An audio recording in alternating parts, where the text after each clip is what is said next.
I flew them all to Hawaii. They booked me in a motel an hour away. Just because you paid doesn't mean we want you around, my brother joked. I didn't argue, just smiled and left something in the hotel safe.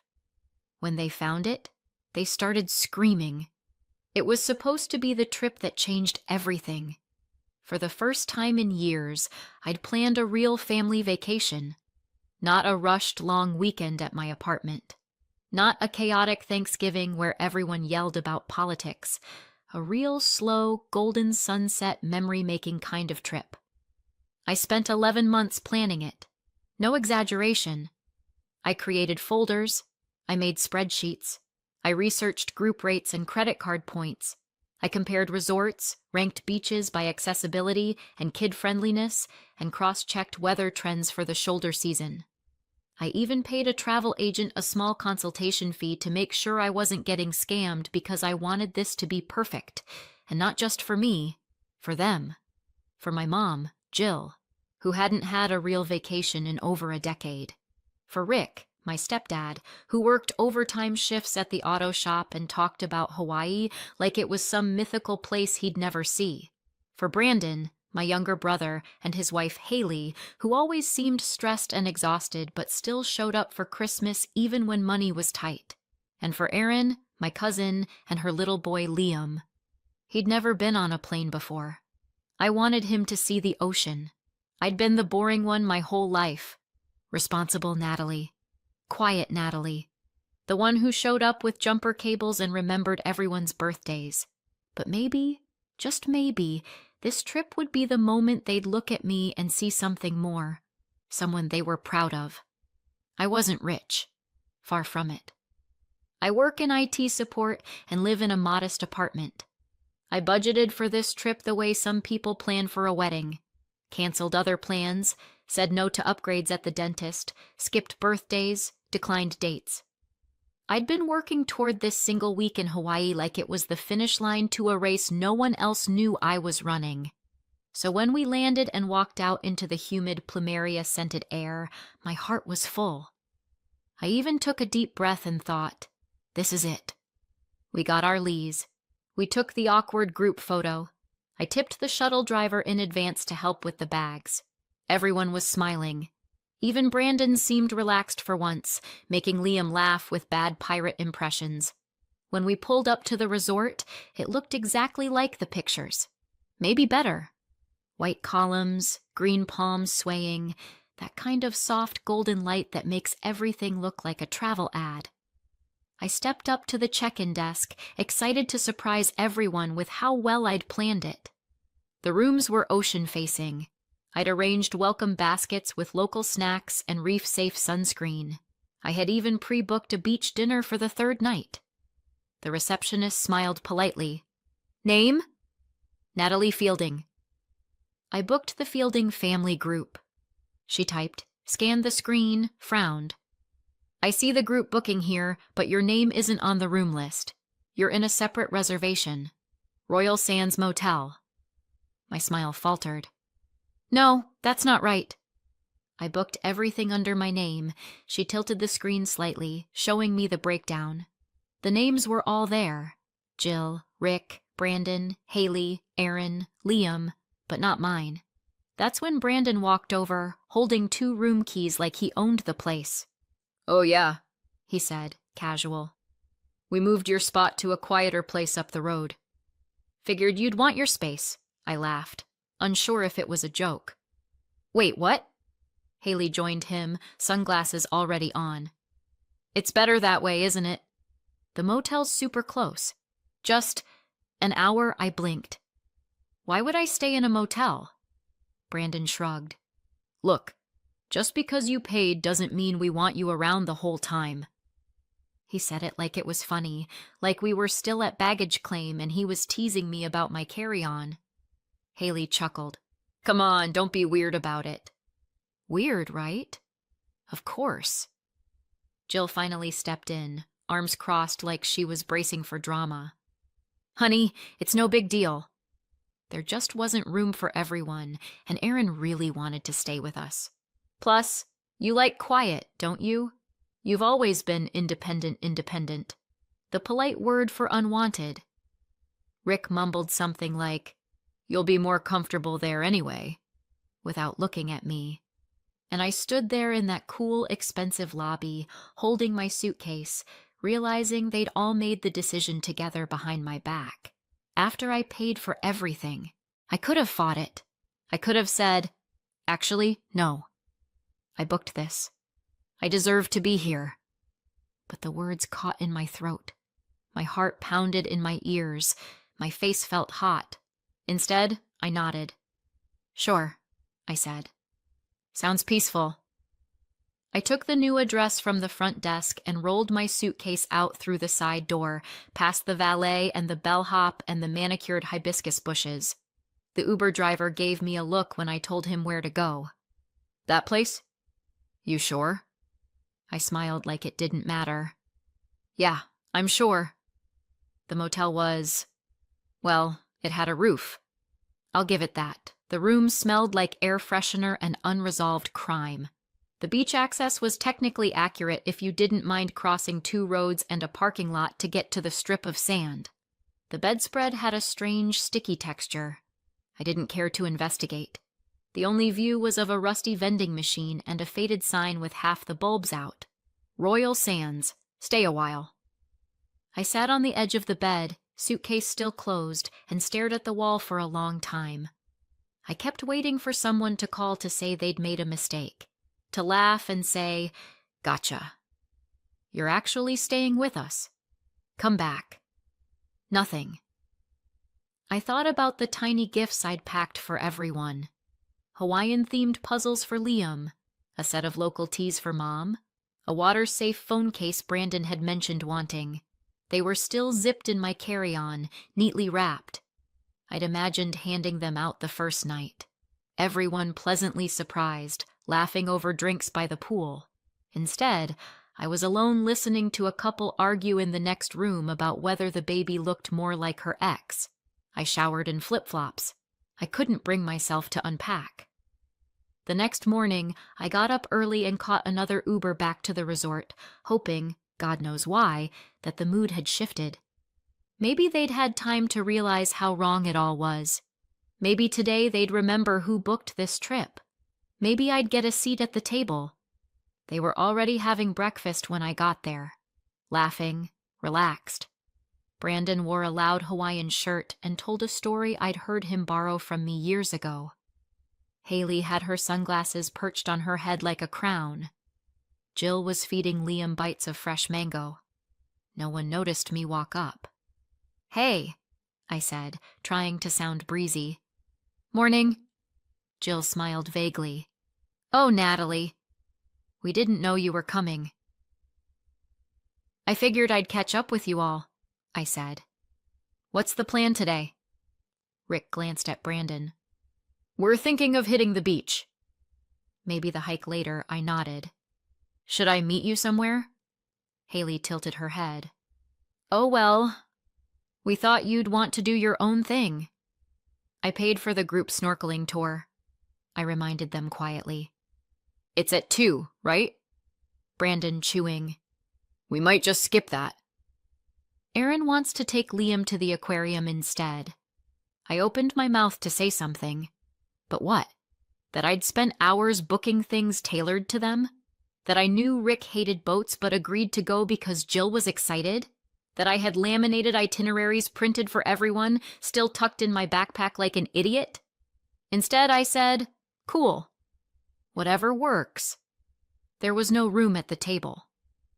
Haley gestured toward the pool bar. "They've got great coffee if you want to grab something." I nodded again, then walked away before anyone could say another word. Not that they would have. They were already peeling off toward the beach, towels over shoulders, sunglasses on, like I didn't exist. But instead of heading toward the pool bar or the shuttle stop, I took a quiet left into the resort lobby. The air conditioning hit me like a wall, almost too cold after the heat outside. But it helped. It cleared my head. I stepped up to the reception desk. The same woman from check-in was there. She looked surprised to see me again. Can I leave something in the hotel safe? I asked. Of course. Would you like to set up a pickup code? No, I said. Just label it for the Fielding family. If I don't show up to breakfast tomorrow, please give it to them. She paused but didn't ask questions, just handed me a security envelope and logged the request. I sealed it, handed it over, and thanked her politely. Outside, I paused near a palm tree and watched my family from a distance. Brandon tried to teach Liam a handstand in the sand. Jill posed for a photo with Rick. Haley sipped from a coconut like a movie extra. They didn't even glance in my direction, but I wasn't waiting for their attention anymore. They had no idea what I'd already done. No idea that back at the motel after their little joke, I'd logged into every booking account and started quietly undoing everything. The inter-island flights, the excursions, the hotel extensions, the catamaran tour Brandon wouldn't shut up about. All of it. Gone. And now, tucked inside the hotel safe was something that would make sure they finally understood exactly what they'd thrown away. I didn't know what would hit harder, the cancellations or the words I left with them, but I could already picture the moment they opened it. The silence, the dawning confusion, and then the screaming. Let them enjoy their sunrise. It was the last free thing they'd get from me. It wasn't just about Hawaii. That's the thing people don't get when they hear stories like this. It never starts with a vacation or a hotel room. It starts years earlier, in the quiet moments where you realize you're not the favorite, not the funny one, not the golden child, just the one who's useful. I was 8 the first time I felt it. Brandon accidentally knocked over my Lego tower, a really complicated one I'd spent a week building. He laughed, said it was stupid, and walked away. When I told Mom, she barely looked up from the dishes. Don't be dramatic, Natalie. He's younger than you. Just build another one. That was the template. Brandon breaks it. I rebuild it. He forgets something. I remember it. He spends too much. I quietly pay the bill, and every time I asked for even the smallest acknowledgement, I got a pat on the shoulder and a reminder to be the bigger person. So, I became the bigger person. When Dad left, I stepped up. I helped Rick move in when Mom remarried. I made flashcards with Brandon for his algebra final. I let him borrow my car. I covered the Uber bill that night he got blackout drunk and lost his wallet. I didn't complain, not once, because I honestly believed that's what family did. And I think, in some small way, I thought if I kept doing the right thing, they'd eventually see me. Like really see me. Not just the helpful daughter, not just the polite one who remembered birthdays and sent thank you cards, but someone they were proud of. But every time I brought up something I wanted, moving out of state, traveling, maybe switching careers, it was always the same look from Mom. Worry and confusion, like I'd just told her I wanted to become a magician. But who would help with Brandon if something came up? What about your sister-in-law's doctor's appointment? You promised to drive her. You're the stable one. You're not like Brandon. He's sensitive. That was the word they used to excuse everything. When he yelled at me for forgetting to pack his charger for a weekend trip, sensitive. When he ghosted Haley for 2 weeks early in their relationship, and I had to lie to her face about why he wasn't texting back, sensitive. When he crashed his car after leaving a bar and called me instead of the police, sensitive. But me? I was solid. A rock. Natalie always handles things. The truth is, I didn't mind helping. Not at first. I like being dependable. I like being the person people trust. But it started to chip away at me when I realized it wasn't love holding that structure together. It was expectation, obligation, guilt. Like when I paid for Erin's moving truck after her ex left and she cried, saying I was the only one who'd been there for her, then didn't invite me to her son's birthday because there weren't enough chairs. Or when Mom called me in the middle of a work meeting because she needed help disputing a medical bill, then forgot to call back for my birthday a week later. Or when Brandon said he was proud of me for once, the day I got promoted, and in the same breath asked if I could lend him rent money. The Hawaii trip wasn't just about giving them something nice. It was a test, a question I wasn't brave enough to ask out loud. If I gave them everything, would they finally treat me like I mattered? And now, I had my answer. When I got back to the motel after breakfast that second day, I sat on the end of the bed and stared at the receipt for the Royal Sands Motel. I had paid for that too. Of course I had. It wasn't part of the original plan, but I picked up the cost when I was redirected there. Why wouldn't I? That's what I do. I stared at the $186.72 and felt the kind of quiet fury that doesn't show on your face. It just settles deep into your bones. That's when I opened my laptop, logged in, pulled up the travel itinerary I knew better than my own work calendar. I canceled the snorkeling tour, canceled the inter-island flights to Maui, canceled the helicopter ride Mom had said was too much, but secretly bragged about to her church group, canceled the rental car I'd reserved for Brandon and Haley's day trip. Then I logged into my email and removed every saved traveler profile except my own. I sent a short message to the resort's billing office requesting my card be removed from the account for any future incidentals. It felt like shutting off switches in a house I no longer lived in. Later that night, I walked past the resort again, not to spy, just to see if I could feel anything. Anger, regret, jealousy. Instead, I felt clarity. They sat by the pool, laughing, drinking. Brandon held court, of course, telling a story that may or may not have actually happened. Jill was wrapped in a shawl, Rick's arm around her shoulder, both of them glowing in the soft light.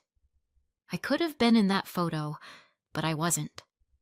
I stood there for a moment, visible to no one, just like always. Then I turned and walked back toward the road. Not back to the motel. Not just yet. I wasn't done. I wasn't going to argue. I wasn't going to beg. I was going to let them walk right into it. Let them sip their cocktails and plan their perfect day. Let them think I was still licking my wounds in a budget motel. What they didn't know was that the rug was already gone beneath their feet. And when they opened that envelope, well, I hoped the screaming would be loud enough to reach the shoreline. The first message came in at 9:12 a.m. the next day. Hey, Natalie, are you around? We're not seeing your name on the catamaran manifest. Did you cancel the tour? It was from Aaron, polite, confused, still hopeful that maybe this was just a mix-up. I didn't respond. At 9:24, Brandon called. I watched the screen light up once, twice, declined. At 9:28, a group text lit up. Brandon. Sis, did you cancel our helicopter ride? I put the phone face down on the nightstand and poured myself another cup of motel coffee.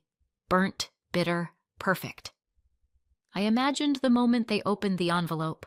The resort staff would have handed it over sometime after breakfast, just like I asked.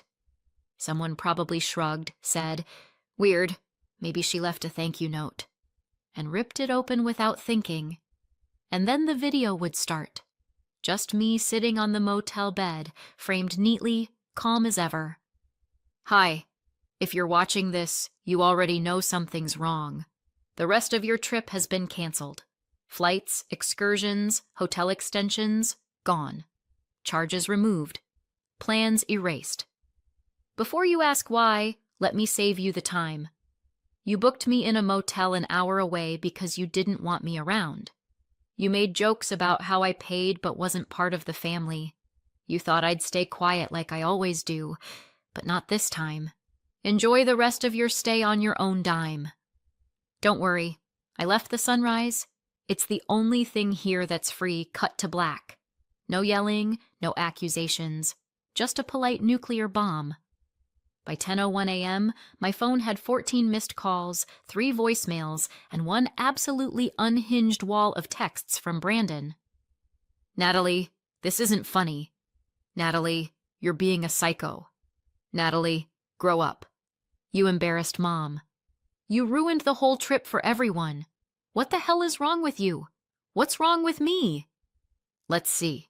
10 years of unpaid emotional labor, 5 years of financial handouts, and one Hawaii trip where I was dumped in a roadside motel like luggage they didn't want to bring inside.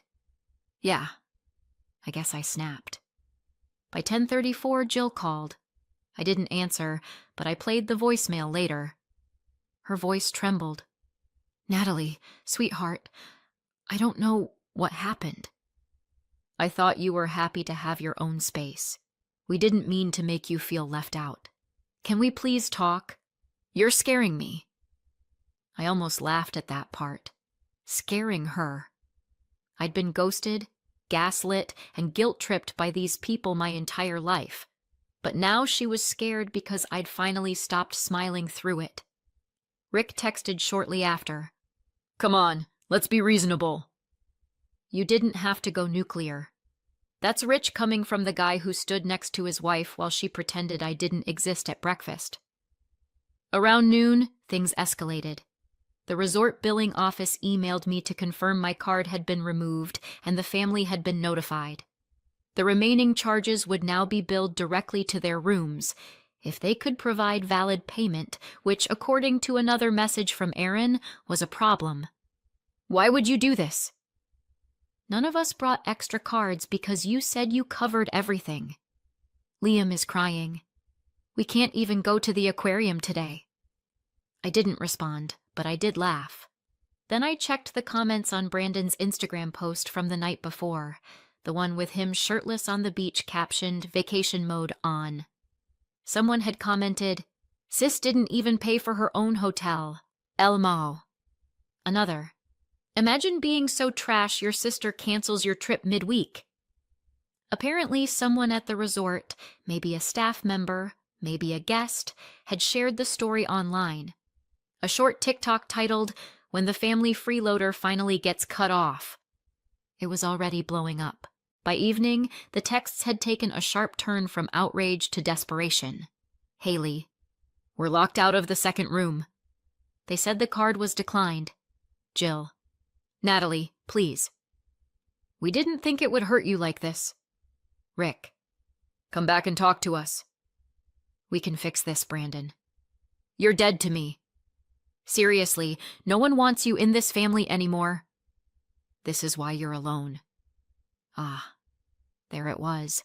The last card in the deck. You're alone. As if I didn't already know. As if I hadn't felt that every time they laughed without me, planned without me, lived like I was a background character in their main story. But here's the thing Brandon never understood. I might be alone, but I wasn't lonely. Not anymore. Because loneliness is sitting across from your own mother while she thanks your brother for bringing everyone together. When you booked the entire trip. Loneliness is realizing no one saved you a seat at breakfast. No one even noticed you weren't there. Solitude. Solitude is peace. I flew out that night. Window seat. No one beside me. I ordered a drink and watched the islands disappear below, green and gold and beautiful in the dying light. They were still there somewhere, scrambling to figure out who would foot the bill, still yelling, still pointing fingers, still wondering how things had gone so wrong. And the best part? They didn't even know it yet. But this wasn't just a vacation ruined. It was the end of the old arrangement. No more quiet support. No more monthly transfers. No more co-signing loans or covering for missed rent. No more picking up the pieces. I was done. And when they got home, credit cards maxed, flights rebooked, bills unpaid, stories spreading, I hoped it hit hard, because for the first time in my life, I wasn't going to be there to catch them when they fell. The silence lasted 2 days. I thought maybe that was it. Maybe they were so stunned, so embarrassed, they'd just disappear. That would have been fine. Better than fine, actually. Clean, simple. But no, day 3, the spin machine kicked in. It started with a post on Brandon's Instagram story. Some people wait their whole lives to ruin one vacation. Hope it was worth it, yeah, sis. Then a cryptic Facebook update from Jill. Families aren't perfect, but we grow stronger through love, not cruelty. And then came the full PR tour. Haley wrote a long, carefully worded email to a handful of extended relatives. Yes, she CC'd people. She framed it like a tragic misunderstanding. Natalie felt excluded due to a booking issue and reacted by canceling our entire trip without warning. It was heartbreaking. We're still trying to process the trauma. I guess spending 3 nights in a mid-tier chain hotel near the airport was too much for the system because, yes, that's how their dream vacation ended. They'd tried to stay at the original resort, confident someone would eventually cover the charges. Brandon told the front desk, "She's our sister. She'll fix it," as if I were a misplaced towel service, not the woman who quietly shut the door behind them. But the staff was ready. My name was off the reservation. My card was gone. They had everything in writing. 2 rooms were locked by noon. Resort security escorted them to the lobby with luggage still unzipped. They were offered the option to pay out of pocket. They couldn't, so they checked out. They spent the final 3 nights of their vacation in one room with 2 double beds and a rollaway cot at a hotel near the airport with no beach access and lukewarm breakfast eggs. I know this because a resort staffer, someone who watched the whole thing unfold, emailed me privately just to say, "We were all rooting for you." Apparently, the screaming really was loud enough to reach the shoreline. They skipped the remaining excursions. Never made it to Maui. The catamaran tour Brandon bragged about? Gone. Aaron cried in the lobby when they canceled Liam's aquarium visit after trying to guilt the ticket clerk into letting them in for free. When it was time to go home, reality hit harder. I had also canceled the return flights. They had to scramble at the airport, paying last-minute fares with whatever cards still worked. Haley's was declined twice. Rick ended up covering most of it with a credit card he said was only for emergencies. Turns out losing your free vacation midweek because you alienated the person funding it qualifies. By the time they landed, the story had already gone viral. Someone at the resort posted that short TikTok. When the family freeloader finally gets cut off, a clip of Brandon yelling in the lobby, a blurry shot of Jill crying, one of Haley storming off while holding 2 inflatable pool floats. 500,000 views in under 48 hours. The comment section was brutal. "Protect Natalie at all costs. This is why you never bite the hand that pays for the helicopter tour."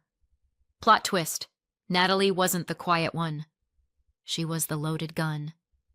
Then came the real desperation. Back home, they realized the damage wasn't confined to Hawaii. I had canceled all ongoing support. The monthly money I sent Jill? Gone. The just-in-case savings account Brandon had access to? Closed. The shared Costco membership I'd been paying for? Revoked. I sent one final email. Simple. Final. Effective immediately, I am no longer providing financial or logistical support to any member of this family. Please do not contact me unless it's through a lawyer. They didn't take that well.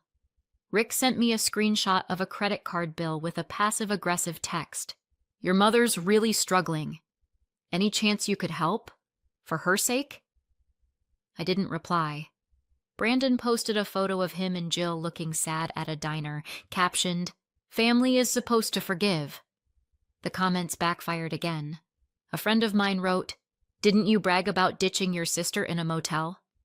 Good luck with that forgiveness tour." And then they went full scorched earth. They called around to mutual friends and extended family trying to plant the story that I'd overreacted, that I'd always been emotionally unstable, that the whole thing was part of a long pattern of control. It might have worked if I hadn't already released the video. I uploaded the original clip, the one I left in the hotel safe, just slightly edited for context. No commentary, just facts. A calm voice, a clear message.